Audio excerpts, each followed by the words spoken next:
ಇಲ್ಲಿ ಹಣ್ಣು ಹೆರ್ಕೋದು ಹಿಡ್ಕೊಂಡು ಹೋಗೋದು ಎರಡೇ ಕೆಲಸ. ಓಕೆ. ಇದು ಬಿಟ್ಟರೆ ಏನು ಜಾಬೇ ಇಲ್ಲ.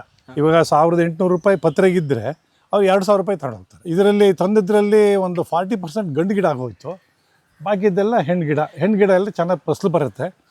ಆದರೆ ಗಂಡು ಗಿಡ ಇಲ್ಲ ಅಂದರೆ ಫಸಲು ಬರಲ್ಲ. ಆಮೇಲೆ ಇದಕ್ಕೆ ವಯಸ್ಸಾದಾಗೂ ಇನ್ನೂ ಇಳ್ಳು ಜಾಸ್ತಿ ಆಗ್ತಾನೆ ಹೋಗುತ್ತೆ ಹೊರತು ಕಡಿಮೆ ಅಂತೂ ಆಗಲ್ಲ. ಫೋನ್ ಮಾಡ್ತಾರೆ, ಬರ್ತಾರೆ, ಮನೆ ಬಾಗಿಲಲ್ಲಿ ದುಡ್ಡು ಕೊಟ್ಟು ಹೋಗ್ತಾರೆ. ಮನೆ ಬಾಗಿಲಲ್ಲಿ ದುಡ್ಡು ಕೊಟ್ಟು ಹೋಗ್ತಾರೆ, ಒಳ್ಳೆ ರೇಟೇ ಕೊಡ್ತಾರೆ. ಒಂದೇನಂತ ಹೇಳಿದ್ರೆ, ಯಾರು ಜಾಯಿಕಾಯಿನ ಒಂದು 5 ಗಿಡ 10 ಗಿಡ ಅಂತ ಸ್ಯಾಂಪಲ್ ನೆಟ್ಟರೆ ಅವರಿಗೆ ಅದು ವರ್ಕೌಟ್ ಆಗಲ್ಲ. ನಮಸ್ಕಾರ, ನಾನು ಗೋಪಾಲಕೃಷ್ಣ ಅಂತ ನನ್ನ ಹೆಸರು. ಇಲ್ಲಿ ಕೊಪ್ಪ ತಾಲೂಕು ಗುಡ್ಡೆತೋಟ ಆ ಗ್ರಾಮದಲ್ಲಿ ನನ್ನದೇ ಮನೆ. ಇದು ಗುಡ್ಡೆತೋಟದಲ್ಲಿ ಶ್ರೀರಂಗ ವಿಲಾಸ ಅಂಥೇಳಿ ನಮ್ಮ ಮನೆ.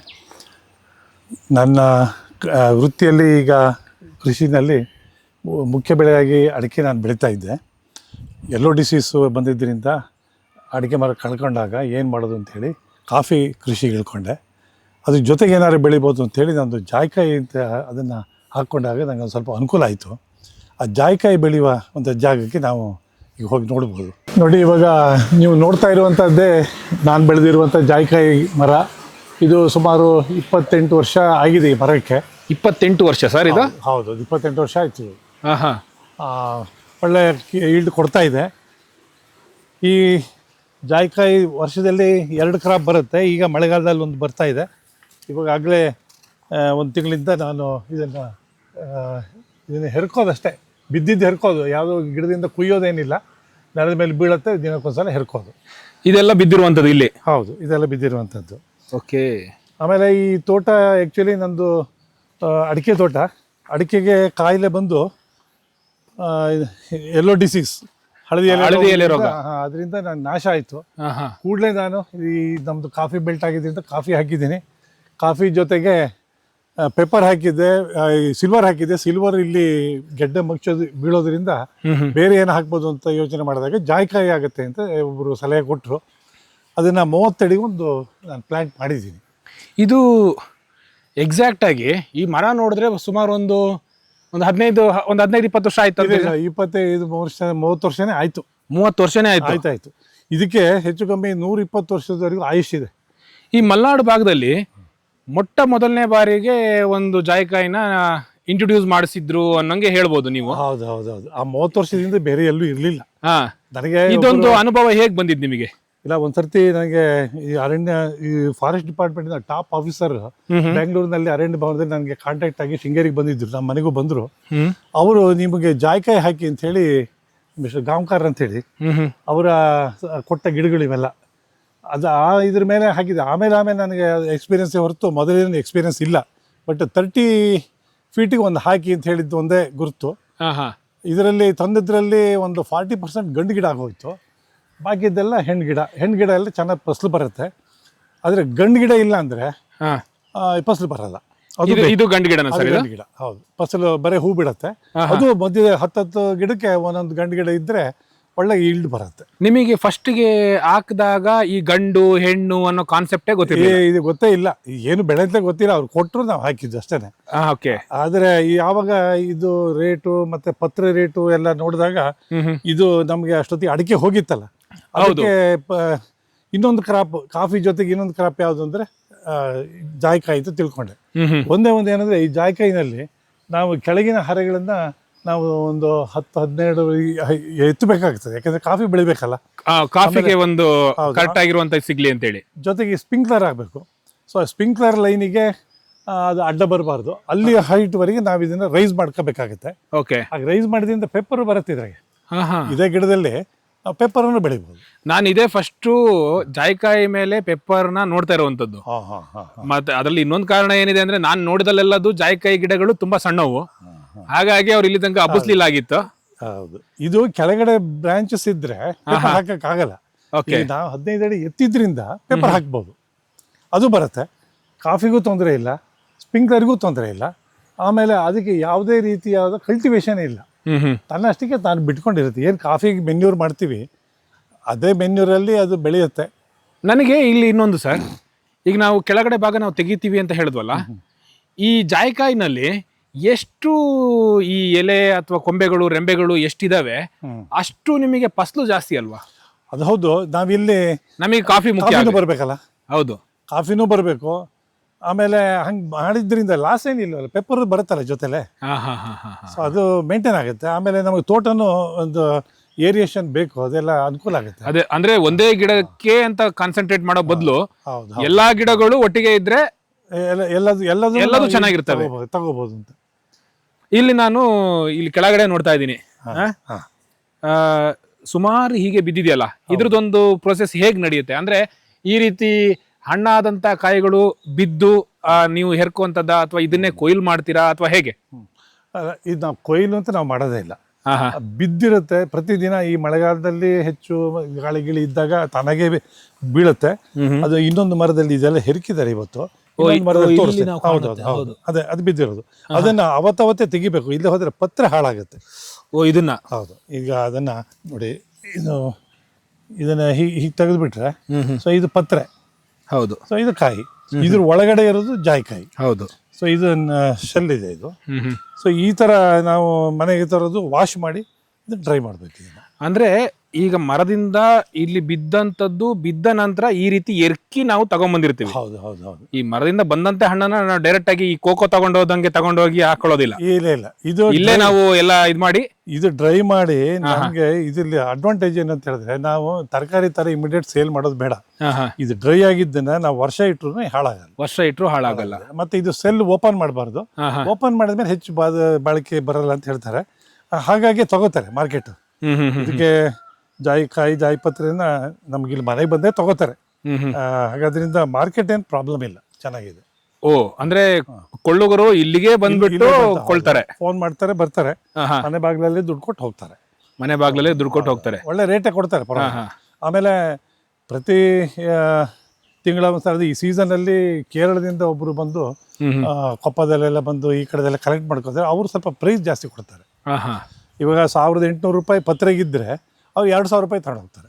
1800 ರೂಪಾಯಿ ಒಣ ಪತ್ರೆಗೆ. ಇಲ್ಲಿ ಲೋಕಲ್ಗೆ ತಗೊಳ್ಳೋರು ಇದ್ರೆ ಅವ್ರು ಡೈರೆಕ್ಟ್ ಸೇಲ್ ಆದ್ರೆ 2000. ಈಗ ಇವತ್ತಿನ ಬೆಲೆ ಇನ್ನೂ ಜಾಸ್ತಿ ಆಗ್ಬೋದು, ಕಮ್ಮಿನೂ ಆಗ್ಬೋದು. ಅವತ್ತಿನ ಮಾರುಕಟ್ಟೆ ಬೆಲೆ ಏನಿರುತ್ತೆ ಅದ್ರ ಪ್ರಕಾರ ಇದು ಮಾಡ್ಕೊಳ್ತಾರೆ. ಜಾಯಿಕಾಯಿಗೆ 280-300 ರೂಪಾಯಿ. ನಾವು 350ವರೆಗೂ ಹೋಗಿತ್ತು. ಅಂತ 300 ರೂಪಾಯಿ ಆವರೇಜ್ ನಾವು ಎಕ್ಸ್ಪೆಕ್ಟ್ ಮಾಡ್ಬೋದು. ನಾನು ಈ ಹಂತದಲ್ಲಿ ಕೇಳಬೇಕು, ಈಗ ನಮಗೆ ಕಾಫಿಗೆ ಇಲ್ಲೇ ಕಾಫಿ ಇಲ್ಲಿದೆ, ಕಾಫಿ ಇದು ರೋಬೋಸ್ಟಾ. ಓಕೆ. ಕಾಫಿ ಮತ್ತೆ ಕಾಳುಮೆಣಸಿಗೆ, ಈ ನಮಗೆ ಕಾಫಿಗೆ ಕಾಫಿ ಮಂಡಳಿ, ಕಾಳುಮೆಣಸಿಗೆ ಸಾಂಬಾರು ಮಂಡಳಿ, ಹಿಂಗೆ ಏಲಕ್ಕಿಗೆ ಎಲ್ಲ ಅದರಲ್ಲೆಲ್ಲ ಬರುತ್ತೆ. ಇತ್ತೀಚಿನ ದಿನಗಳಲ್ಲಿ ನಮ್ಮ ಭಾಗದಲ್ಲಿ ಯಥೇಚ್ಛವಾಗಿ ರೈತರು ಜಾಯಿಕಾಯಿನ ಕಾಫಿ ತೋಟದಲ್ಲಿ, ಅಡಿಕೆ ತೋಟದಲ್ಲಿ ಒಂದು ಮಿಶ್ರ ಬೆಳೆಯಾಗಿ ಬೆಳೀತಾ ಇದ್ದಾರೆ. ಈ ಹಂತದಲ್ಲಿ ಈ ಮಂಡಳಿಗಳಿಂದ ಇದಕ್ಕೂ ಒಂದು ಏನೋ ಒಂದು ಸಬ್ಸಿಡಿನೋ ಅಥವಾ ಅದಕ್ಕಂತ ಯಂತ್ರೋಪಕರಣಗಳು ಇಂಥದ್ದೇನಾದ್ರು ಒದಗಿಸ್ತಾ ಇದ್ದಾರಾ, ಅಥವಾ ಬೇಕಾ, ಹೇಗೆ? ಅಲ್ಲ, ಇದಕ್ಕೆ ಬೇಕು. ಬೆಳೆಯೋದಕ್ಕೆ ಅವರು ಪ್ರೋತ್ಸಾಹ ಸಿಕ್ಕಿದ್ರೆ ಒಳ್ಳೇದು. ಅವರು ಇದುವರೆಗೆ ಸಾಂಬಾರು ಮಂಡಳಿ ಇದ್ರೆ ಎಲ್ಲದೂ ಬಂತು ಅದರಲ್ಲಿ. ಎಲ್ಲದೂ ಬಂತು, ಜಾಯಿಕಾಯಿನೂ ಬಂತು. ಇದುವರೆಗೆ ಇರಲಿಲ್ಲ. ಈ ವರ್ಷ ಈಗ ರೀಸೆಂಟಾಗಿ ನಾನು ಗಮನಿಸಿದ್ದೇನೆ, ಸಾಂಬಾರು ಮಂಡಳಿಯವರು ಕಾಲ್ಫಾರ್ ಮಾಡಿದ್ದಾರೆ. ಯಾವುದಕ್ಕೆ ಅಂತ ಹೇಳಿದ್ರೆ, ಈ ಜಾಯಿಪತ್ರೆ ಒಣಗಿಸುವ ಡ್ರೈಯರ್ ಅಂತ. ಎಲೆಕ್ಟ್ರಿಕ್ ಡ್ರೈಯರ್ ಬರುತ್ತೆ. ಆ ಎಲೆಕ್ಟ್ರಿಕ್ ಡ್ರೈಯರನ್ನು ತಗೊಳ್ಳೋರಿಗೆ ಸಬ್ಸಿಡಿ ಕೊಡ್ತೀವಿ ಅಂತ ಹೇಳಿದ್ದಾರೆ. ಅದೊಂದು ಒಳ್ಳೆ ವಿಷಯ. ಅದಾದರೆ ತುಂಬ ಒಳ್ಳೆಯದು. ಈಗ ಇನ್ನು ಪ್ಲಾಂಟೇಶನ್ ಮಾಡೋದಕ್ಕೂ ಅವ್ರು ಏನಾದ್ರು ನಮಗೆ ಸಹಕಾರ ಕೊಟ್ಟರೆ ಒಳ್ಳೇದು. ಅಟ್ ಪ್ರೆಸೆಂಟ್ ಡ್ರೈಯರಿಗೆ ಸಬ್ಸಿಡಿ ಕೊಡ್ತೀವಿ ಅಂತ ಇವತ್ತು ನಾನು ವಾಟ್ಸಪ್ಪಲ್ಲಿ ನಾನು ಗಮನಿಸಿದ್ದೀನಿ. ನಾನೊಂದು ತರಬೇಕು. ಡ್ರೈಯರ್ ಬೇಕೇ ಬೇಕು, ಎಲೆಕ್ಟ್ರಿಕಲ್ ಡ್ರೈಯರ್ ಬೇಕಾಗುತ್ತೆ. ಸೊ ಈಗ ಇಲ್ಲಿ ಇರ್ತಾ ಇರೋಂಥ ಈ ರೀತಿ ಒಂದು ಇಲ್ಲಿ ಕೆಲಸಗಳು ನಡೆಯುತ್ತೆ. ಹೌದು. ವರ್ಷದಲ್ಲಿ ಜಾಯಿಕಾಯಿಗೆ ಸಂಬಂಧಿಸಿದಂತೆ ಯಾವ ಕೆಲಸಗಳು ನಿಮಗೆ ಬರುತ್ತೆ? ಈಗ ಏನು ಅಂದರೆ, ಈಗ ಕಾಫಿಗೆ ಈ ನಾವು ಸಿಲ್ವರ್ ಪಕ್ಕದಲ್ಲಿ ಇಟ್ಕೊಂಡ್ರೆ ಮರಗಸಿ ಮಾಡುವಂಥದ್ದು, ಅಥವಾ ನಮ್ಮ ಟಾಪ್ ಶೂಟ್ ಪ್ರೂನಿಂಗ್ ಮಾಡುವಂಥದ್ದು, ಇಂಥದ್ದೆಲ್ಲ ಒಂದು ಕೆಲಸಗಳು ಇರ್ತವೆ. ಅದೇ ರೀತಿ ಜಾಯಿಕಾಯಿಗೆ ಸಂಬಂಧಿಸಿದಂಥ ಕೆಲವು ಕೆಲಸಗಳು ಯಾವ್ಯಾವು? ಇಂತಿಂಥದ್ದೇ ಟೈಮಲ್ಲಿ ಮಾಡುವಂಥದ್ದು ಸಂಬಂಧಪಟ್ಟಂತ ಕೃಷಿ ಏನೂ ಇಲ್ಲ. ಇದುವರೆಗೆ ನಾನೇನು ಮಾಡಿಲ್ಲ. ಇಲ್ಲಿ ಹಣ್ಣು ಹಿಡ್ಕೊಂಡು ಹೋಗೋದು ಎರಡೇ ಕೆಲಸ. ಓಕೆ. ಇದು ಬಿಟ್ರೆ ಏನು ಜಾಬೇ ಇಲ್ಲ. ಆಮೇಲೆ ಕಾಫಿ ಮೆನ್ಯೂರ್ ಹಾಕೋದಿಗೆ ಅದ್ರ ಬುಡಕ್ಕೂ ಒಂದು ಸ್ವಲ್ಪ ಹಾಕ್ತಾರೆ. ನಿಮ್ಮ ಗೊಬ್ಬರವನ್ನ ಇದೆ, ಏನು ಕಾಫಿಗೆ ಹಾಕತ್ತೋ ಅದೇ ತಗೊಳುತ್ತೆ. ಇದು ಬಿಟ್ಟು ಮರಕಸಿ ಮಾಡೋದೇ ಆಗಲಿ ಅಥವಾ ಅದು ಪ್ರೂನಿಂಗ್ ಆಗಲಿ ಯಾವ ಕೆಲಸ ಇದುವರೆಗೆ ಬಂದಿಲ್ಲ. ಅಥವಾ ಒಂದು ಸ್ಪ್ರೇ ಸಹ ಇಲ್ಲ. ಒಂದು ಕಾಡು ಜಾತಿಯ ಮರ, ಇದು ಕಾಡು ಮಾವು ಎಲ್ಲ ಇದ್ದ ಹಾಗೇನೆ ಆಮೇಲೆ ವರ್ಷ ಆದಾಗೂ ಇದ್ರದ್ದು ಈಲ್ಡ್ ಇನ್ನೂ ತುಂಬ ಆಗುತ್ತೆ ಅಂತ ಹೇಳ್ತಾರೆ. ಈಗ ಏನಂತ ಹೇಳಿದ್ರೆ ಒಂದೇ ಒಂದು ಎಚ್ಚರಿಕೆ ಬೇಕು, ಹೊಸದಾಗಿ ನಾಟಿ ಮಾಡೋರಿಗೆ ಹೇಳೋದೇನಂತ ಹೇಳಿದ್ರೆ ಆ ಗಿಡನ ನೆಟ್ಟ 2 ವರ್ಷಗಳ ಕಾಲ ಅದಕ್ಕೆ ಕಂಪ್ಲೀಟ್ ಬೇಸಿಗೆನಲ್ಲಿ ಮರಸು, ಆಮೇಲೆ ನೀರು ಕೊಟ್ಟರೆ ಅದು ಬರುತ್ತೆ. ಇಲ್ಲ ಅಂದರೆ ಬೇಗ ಡ್ರೈ ಆಗೋದು ಬೇಗ ಡ್ರೈ ಆಗೋದು. ಆದರೆ 2 ವರ್ಷದ ನಂತರ ಇದಕ್ಕೆ ಯಾವುದೇ ರೀತಿಯ ಮತ್ತೆ ಅಂಥ ಕೆಲಸಗಳು ಇರಲ್ಲ, ಅಂತ ಕೆಲಸಗಳು ಇರೋದಿಲ್ಲ, ಪ್ರಾರಂಭದಲ್ಲಿ ಇರುತ್ತೆ. ಈಗ ನಿಮ್ಮ ಏರಿಯಾ ಬಂದ್ಬಿಟ್ಟು ಒಂದು ಅಪ್ಪಟ ಮಲೆನಾಡು. ಇಲ್ಲಿ ನಿಮಗೆ ಕಾಡು ಪ್ರಾಣಿಗಳ ಒಂದು ಸಮಸ್ಯೆನೂ ವಿಪರೀತ.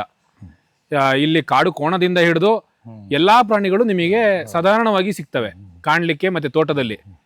ಅವುಗಳಿಂದ ಈ ಜಾಯಿಕಾಯಿ ಗಿಡಗಳಿಗೆ ಅಥವಾ ಬೇರೆ ಗಿಡಗಳಿಗೆ ಏನಾದ್ರೂ ತೊಂದರೆ ಏನಾದ್ರೂ ಕಂಡಿದ್ದೀರಾ ಹೇಗೆ? ಅದೇ ಇವಾಗ ಇಲ್ಲಿ ಹಂದಿ ಕಾಟ, ಕಾಡುಕೋಣ, ಮಂಗ ಇದು ಮೇಜರ್ ಆಗಿರುವಂಥದ್ದು ಎಲ್ಲದೂ ಇದೆ. ಆದರೆ ಕಾಫಿಗೆ ಮಂಗಂದು ಪ್ರಾಬ್ಲಮ್ ಇದೆ, ಕಾಡುಕೋಣದ್ದು ಅದು ರೆಪ್ಪೆನ ಮುರಿದು ಮೈ ತುರಿಸಿ ಅದನ್ನು ಹಾಳು ಮಾಡೋದಿದೆ, ಅಡಿಕೆ ಸಸಿನ ಜಗದಿಡು ಇದೆ, ಹಂದಿ ಅಡಿಕೆ ಸಸಿ ಬುಡಕ್ಕೆ ಪೆಟ್ಟು ಕೊಟ್ಟು ತೆಗೆಯೋದಿದೆ. ಆದರೆ ಜಾಯಿಕಾಯಿಗೆ ಮಾತ್ರ ಒಂದೇ ಒಂದು ಪ್ರಾಣಿ ಇದುವರೆಗೆ ಯಾವುದೇ ರೀತಿಯ ಸಮಸ್ಯೆ ಇಟ್ಟಿಲ್ಲ. ಪಕ್ಷಿಗಳು ಕೂಡ ಪಕ್ಷಿಗಳಲ್ಲಿ ಇದೆ, ಅದು ಅದೊಂದು ಪಕ್ಷಿಯ ಹೆಸರು ನನಗೆ ಮರ್ತೋಯ್ತು. ಮಂಗಟೆ ಹಕ್ಕಿ. ಮಂಗಟೆ ಹಕ್ಕಿ ಕೊಕ್ಕು ದೊಡ್ಡದಾಗಿರುತ್ತೆ, ಅದು ಜಾಯಿಕಾಯಿನ ಕರೆಕ್ಟಾಗಿ ಅದನ್ನ ಹಿಡಿಯುವಷ್ಟು ದೊಡ್ಡದಾಗಿ ಬಾಯಿ ತೆಗೆಯುತ್ತೆ. ಹೌದು, ಅದು ಪತ್ರೆನ ತಿನ್ಕೊಂಡು ಹೋಗುತ್ತೆ, ಕಾಯಿನೇನು ಮುಟ್ಟಲ್ಲ, ಪತ್ರೆನ ಮಾತ್ರ ತಗೊಂಡು ಹೋಗುತ್ತೆ. ಆದರೆ ಈ ವರ್ಷ ನಾನು ಗಮನಿಸಿದ ಹಾಗೆ ಪತ್ರೆ ಒಳ್ಳೆ ನಂಗೆ ಸಿಗ್ತಾ ಇದೆ, ಮಂಗಟೆ ಹಕ್ಕಿ ಇಲ್ಲಿಲ್ಲ. ಮಂಗಟೆ ಹಕ್ಕಿಗಳಿಲ್ಲ ಇಲ್ಲ. ಅದು ಕೆಲವು ಕಡೆಯಲ್ಲಿ ತುಂಬಾ ಇದೆಯಂತೆ, ಬಹುಶಃ ಸೆಕೆಂಡ್ ಸೀಸನಿಗೆ ಬರುತ್ತೆ. ಕೆಲವರು ಹೇಳ್ತಾ ಇದ್ರು ಈ ಮಳೆ ಸೀಸನ್ಗೆ ಅದು ಸಿಗೋದಿಲ್ಲ, ಸೆಕೆಂಡ್ ಸೀಸನ್ಗೆ ನೋಡಿ ಬರುತ್ತೆ ಅಂತ. ಇದರಲ್ಲಿ ಸೀಸನ್ಗಳು ಹೇಗೆ ನೀವು ಹೇಳ್ತೀರಾ, ಯಾವ ರೀತಿ? ಈಗ ಇದು ಮೇ ತಿಂಗಳಲ್ಲಿ, ಏಪ್ರಿಲ್ ಮೇ ತಿಂಗಳಲ್ಲಿ ಹೂವಾಗಿ ಈಗ ಕಾಯಿ ನಮಗೆ ಸಿಗ್ತಾ ಇದೆ. ಜುಲೈ ಆಗಸ್ಟ್ ಸೆಪ್ಟೆಂಬರ್ ಮುಗಿದೋಗುತ್ತೆ. ಪುನಃ ಮತ್ತೆ ಇದಾಗಿ ಜನವರಿ ತಿಂಗಳಲ್ಲಿ ಮತ್ತೆ ಹಾರ್ವೆಸ್ಟಿಂಗ್ ಇರುತ್ತೆ, ಡಿಸೆಂಬರ್ ಜನವರಿ ಅವಾಗ ಒಂದೇ ಸರಿ ಮನೆಗೆ 2 ಕ್ರಾಪ್ ಮುಗಿಯುತ್ತೆ. ಅಲ್ಲ, ನಾನು ಇದನ್ನ ಏನಕ್ಕೆ ಕೇಳಿದೆ ಅಂದ್ರೆ, ನೀವು ಅವಾಗ ಹೇಳಿದ್ರಿ ಗೊಬ್ಬರದ ವಿಚಾರವಾಗಿ. ಕಾಫಿಗೆ ಗೊಬ್ಬರವನ್ನ ನಾವು ನಾರ್ಮಲ್ ಆಗಿ ಈ ಮಳೆಗೂ ಮುಂಚೆ ನಾವು ಮಳೆ ಇದ್ರಲ್ಲಿ ಕೊಡ್ತೀವಿ. ಈ 2ನೇ ಸೀಸನ್ಗೆ ಮತ್ತೆ 2ನೇ ಸೀಸನ್ ಅಂದ್ರೆ ಜಾಯಿಪತ್ರೆಗೆ ನಾವು 2ನೇ ಸೀಸನ್ಗೆ ಅಂತ ಹೇಳಿ ಏನಾದ್ರು ಮತ್ತೆ ಗೊಬ್ಬರ ಕೊಡ್ತೀವಾ ಹೇಗೆ? ಇಲ್ಲ, ಜಾಯಿಕಾಯಿಗೆ ಕಾಫಿಗೆ ಏನ್ ಕೊಡ್ತೀವೋ ಅದು ಅದಷ್ಟೇ, ಒಂದು ವರ್ಷಕ್ಕೆ. ವರ್ಷದಲ್ಲಿ 2 ಸಲ ಕಾಫಿ ಕೊಡುತ್ತೆ, ಅದೇ ಗೊಬ್ಬರ ಇದಕ್ಕೂ ಒಂದು 2 ಕೈನಲ್ಲಿ ಹಾಕೊಂಡು 2 kg ಒಂದು 2 ಇಡೀ ಅಂದ್ರೆ ಒಂದು 200 ಗ್ರಾಮ್ಸ್ 300 ಗ್ರಾಮ್ಸ್ ಅದಕ್ಕೆ ಬೇಕಾಗಬಹುದು. ಇಲ್ಲಿ ಇದು ಇನ್ನೊಂದು ಮರ. ಈಗ ಮೊದಲಿಗೆ ನೀವು ಸೆಟ್ ಮಾಡಿದ್ರಲ್ಲ ಸರ್, ನೀವು ಅವಾಗಲೇ ಹೇಳಿದ್ರಿ ಗಂಡು ಮತ್ತೆ ಹೆಣ್ಣು ಈ ವಿಚಾರವಾಗಿ. ನಿಮಗೆ ಒಂದು ಹಂತದಲ್ಲಿ ನಿಮಗೆ ಗೊತ್ತಾಗದೇ ಇದ್ದಂತ ಸಮಯದಲ್ಲಿ ನಂತರ ಬಂದಂತ ಗಂಡು ಸಸ್ಯಗಳಿಗೆ ನೀವೇನಾದ್ರೂ ಅದನ್ನ ಗ್ರಾಫ್ಟ್ ಮಾಡಿದ್ರಾ ಅಥವಾ ಹೇಗ್ ಮಾಡಿದೀರಾ?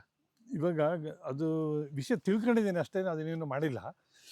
ಗಂಡು ಗಿಡಗಳ ಸಂಖ್ಯೆ ಜಾಸ್ತಿ ಆದರೆ ಅದಕ್ಕೆ ಇದು ಅದನ್ನ ಒಂದು 4 ಅಡಿ ಹೈಟಿಗೆ 3 ಅಡಿ ಹೈಟಿಗೆ ಕಟ್ ಮಾಡಿ ಅದ್ರಲ್ಲಿ ಬರ್ತಕ್ಕಂಥ ಕೊಂಚಿಗುರು ಏನಿದೆ ಅದೊಂದು ಕಿರುಬೆರಳು ಗಾತ್ರ ದಪ್ಪ ಆದಾಗ ಒಳ್ಳೆ ತಳಿಯ ಅದರದ ಕುಡಿಯನ್ನ ಇಟ್ಟು ಕಸಿ ಮಾಡೋದಕ್ಕೆ ಬರುತ್ತೆ ಅಂತ ಹೇಳಿದ್ದಾರೆ.